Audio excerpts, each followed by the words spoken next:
Okay, we are back with another video. First video of the year 2025. And in this video, I'm going to be doing another reaction.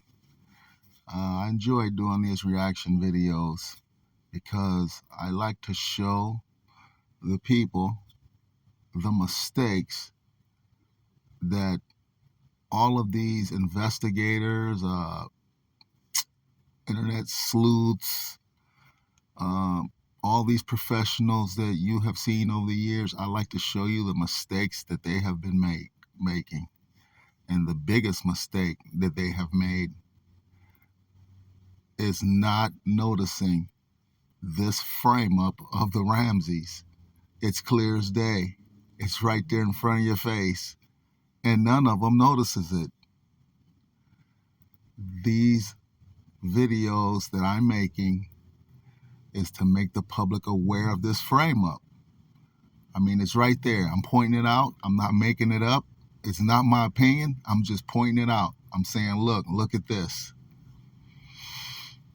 And it's kind of, I don't know, it's kind of disappointing that none of these people can see this frame up. So now I'm going to do a reaction video. The name of this YouTube site is True Crime Rocket Science. He has a lot of followers. Go check out his video. He has a lot of videos. Go check out his site. He has a lot of videos on the JonBenet Ramsey case. I've listened to many of them. He is very knowledgeable about the case, but unfortunately, he's made a mistake. He made the same mistake we've all made. I made that same mistake earlier in the case. The cops made it that mistake in this case. It seems like everyone's made the mistake of not realizing there's a frame up going on here. For the first 5 years, I fell for the frame up. I thought Patsy had done this crime until I noticed the frame up. So unfortunately, many of the videos that he's made, they're tainted because he's never talks about a frame up in this case. He never discusses it. He never debates it. He never eliminates its possibility. This means he's never thought of a frame up in this case. In his mind, this case is about what everybody else thinks about this case over the last 25 years or plus. And that is that either a Ramsey did it or it was some sort of kidnapping that went wrong. Well, a frame up is an option they never even thought about. So, again, I'm trying to make the public aware of that. He made a video titled there, Patsy Didn't Touch the Ransom Note, as you can see. Let's react to it, and we'll go from there. Is published in full. We've been getting little morsels and bits of it. The district attorney has released this line or that line. And what we see for the first time in this issue is the extent of this note. And then you'll notice the writer of the Vanity Fair article. Here you've got a writer talking about the author of the ransom note, and she laughs. She's quite frankly amused by how silly it is. And she should be, and we should be amused as well. In fact, this is an extraordinary document. It's 3 pages long. It rambles on and on. It is clearly amateurish and adolescent. Well, I'm not sure if it is. I'm not sure if it is adolescent, although if you source things from movies, it might feel that way. I'm not sure if it's amateurish either. What I mean is the ransom note isn't quite as silly and as amateurish as it seems. Why? Well, because whoever wrote it was able to successfully disguise their handwriting in a way that it has never been, as far as we know, definitively linked to a particular author. And I think that's quite an achievement. For a 3-page note with so much handwriting on display, that is quite an achievement. Now, for the past 28 years, we've taken a detailed approach to the Ramsey ransom note. That's important and necessary But what I feel we've missed and what's been needed is a big picture approach to the note as well. In this analysis, I want you to think of the mystery and the intrigue around investigating the note as an analogy for the entire Ramsey case. Think about the way we thought about and approached the note and the way the note has been handled from different quarters as an analogy for the entire Ramsey case, and you'll see what I mean as we go through this.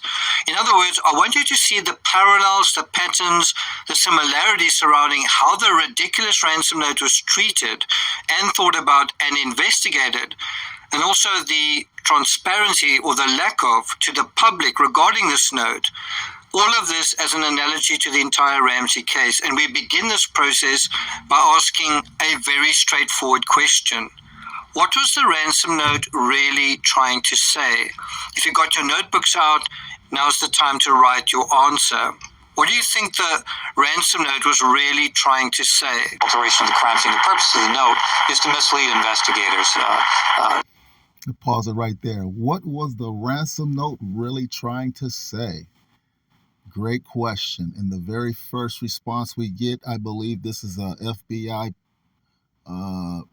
ex-FBI profiler, could be. He's definitely in law enforcement. I think his name is McCreary.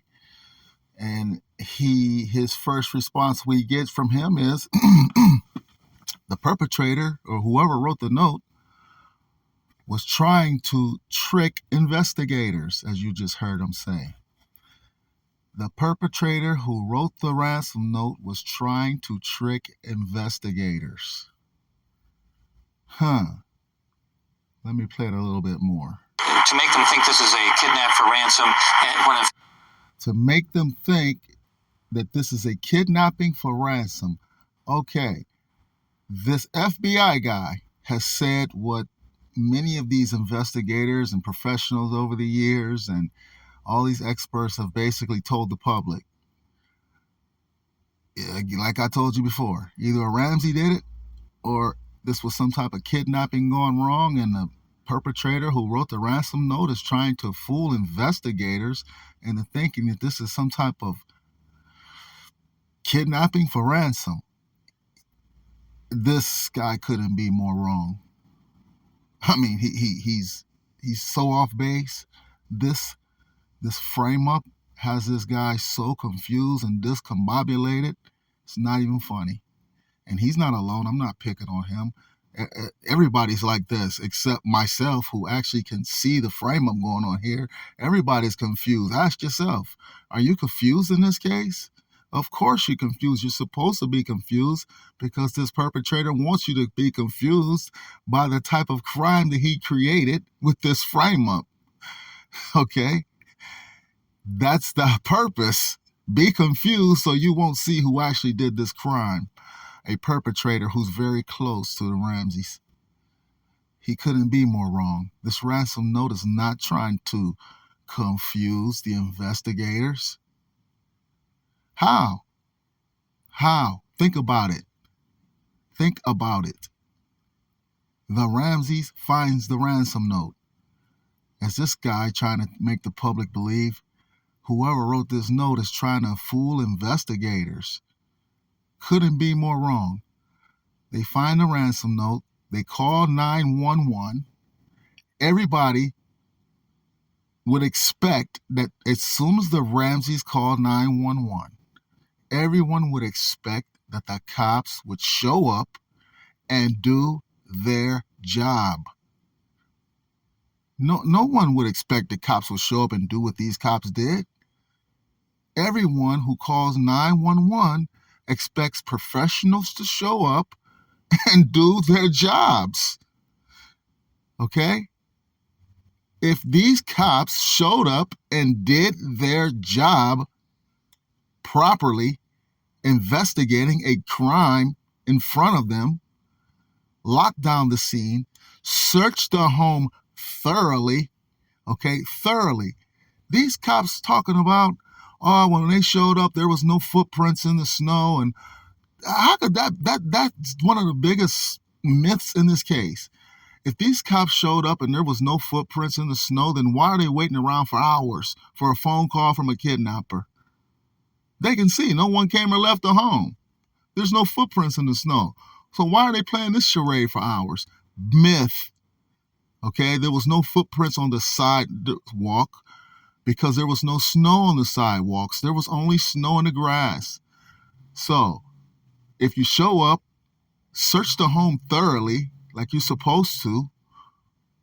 Thoroughly. Not have the parents search the home, not have the friends search the home. You search the home thoroughly, not once, twice. Get dogs out there.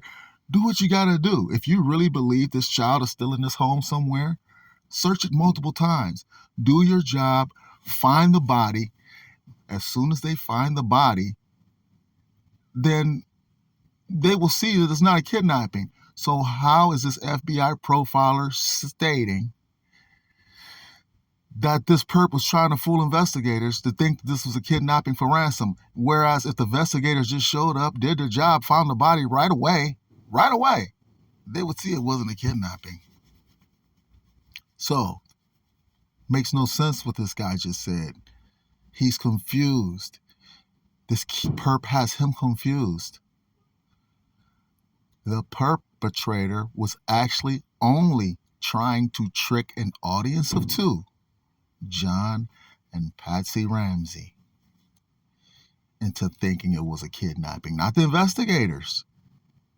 As this guy's stating, the perp was trying to only trick Patsy and John into thinking she was kidnapped, not call police, not call friends, give the perp money, and then the body, JonBenet, will be found in the home with the ransom note written with their pen and paper and their paintbrush around her neck, their frame. Perp gets money.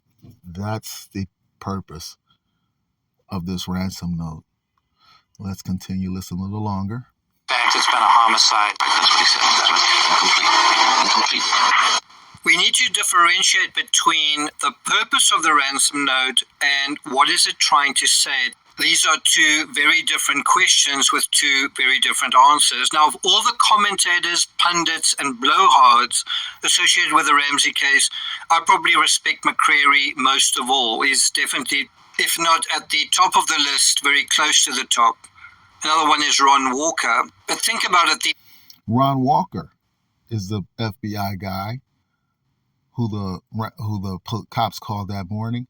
And from what I understand, he was the one who read the ransom note and told the cops from the scene, look, the body's going to be found in the home. This is not a kidnapping. So obviously that message did not get to the cops, because if that was the case, again, why didn't they search the home again with the cops, with the dogs? Remember, no footprints in the snow again? You don't have apparently no footprints in the snow, quote unquote. Okay. And now you have FBI guy telling you the body's somewhere in the home. Okay. Why are we waiting around playing this charade for hours? No, they didn't do their jobs, obviously. Obviously, some things that they're telling you is not true. There was no footprints because there was no snow on the sidewalks, only in the grass. So he tells them the body's going to be found in the home. Okay. Nothing's done about it. Purpose of the note isn't to mislead investigators. Well, it is, but the more important issue is how and in what way. How and in what way? Well, isn't the answer fairly obvious? What the ransom note is really trying to say is simply this: JonBenet isn't here. Stop it again. That's right. JonBenet isn't here. He's exactly right. That's what the ransom note is trying to say. But to the Ramseys, not to the investigators. Because again, as soon as they arrive, they will see that she is here. She's right here. And the Ramsey's garrote is around her neck. The Ramsey's paintbrush is around her neck. Arrest the Ramseys now is what was supposed to happen. And we can even address that to the purpose of the ransom note. You might say the purpose is to mislead. Well, how and in what way? Well, the purpose of the ransom note is also to say, to show, JonBenet isn't here. Because this note's here, JonBenet isn't here. Think about these words right in the beginning of the note. We have your daughter in our possession. That's overkill right there. If they have JonBenet, obviously she's in their possession. All they need to say is, we have your daughter. A better word is custody, but it's superfluous even to say that. The writer is overemphasizing that JonBenet is somewhere else, under someone else's control, when she isn't. That's right. To trick the Ramseys into thinking that they have your daughter in our possession and she's not in the home here, just as he's saying. Again, everything I'm saying making sense now, right? He's the purpose trying to trick the Ramseys, not the investigators, as these guys want you to believe. Okay? Which makes you even more confused. No, it's the perpetrator trying to trick the Ramseys. Let's continue. Now think of Patsy's first words during the 911 call. Gone is also interesting. At this point, JonBenet was gone, as in deceased. So in a certain manner of interpretation, saying there's a note left and our daughter's gone, that's true. JonBenet is gone. And that is in a way why the note is there to begin with. And then Patsy repeats her statement to the operator. And then a third time. And that is the purpose of the note, to communicate that John's here, that JonBenet is here. Okay, so he's trying to tie the fact that Patsy on the 911 call keeps saying she's gone to the fact that the ransom note is doing the same thing, trying to emphasize she's gone. Well, as I told you again, that's the purpose of the ransom note, is to convince Patsy that she's gone. So I don't know why he's trying to tie those two together. He's also just as confused as the FBI guy. He never considered a frame-up in any of his videos, which makes his whole thought process flawed, which means he can be tricked. I want him to think about this in the 911 call. True Crime Science Rocket. Hello, Moto. Think about this. In the ransom note, the operator asks Patsy, does it say who took her? Patsy says, Victory, SBTC. Well, why didn't she say a small foreign faction, the people who she's trying to blame this case on? She didn't. That should tell you all you need to know. She went to the closing of the ransom note and she read Victory, SBTC, like we all would do to see who wrote a note. We go to the closing, to the sign off. She did it. She said Victory, SBTC. She never said a small foreign faction. Will you take that in consideration and seeing if she's innocent or not? The Ramseys were framed by a very clever perp. And until these people realize it, and until we start hearing this discussion about a frame-up in this case will remain confusing to everyone who looks at it, because that was a purpose for this perpetrator, to confuse everyone with this frame-up.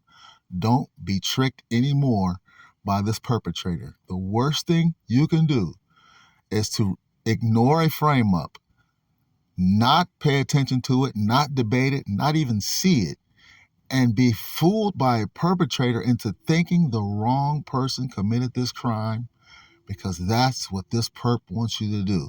It's the worst thing you can do. It's not shameful to admit you were fooled by this frame-up. I did it. I was tricked the first 5 years. I see it. I now I'm not too proud to change my whole view of this case, and you shouldn't either. And guess what? The Boulder cops, I know for a fact, 100%, that they found out back in 2006 or so that their cops fell for a frame-up. I know it for a fact. I was there when they found out. Okay? So, what happened after that? They apologized to the Ramseys. Not saying that this had anything to do with it, but it's the timing. It's real suspicious. They apologized to the Ramseys a year later. They said the Ramseys didn't have anything to do with it, even though how would they know this? How would they know the Ramseys didn't have anything to do with it? What if they paid a perpetrator? No, these people know more than they're telling you why they eliminated the Ramseys as suspects, okay? And now, ever since, the Ramseys are no longer under that umbrella of suspicion. And now look what they're doing. They've been looking for an intruder ever since. And the Boulder DA and the cops are now getting along in peace and harmony. Whereas before, they were going at it each other's neck before 2006 and 2007. Now look what has happened magically since those years. That those cops found out that they fell for a frame-up. And we'll leave it at that.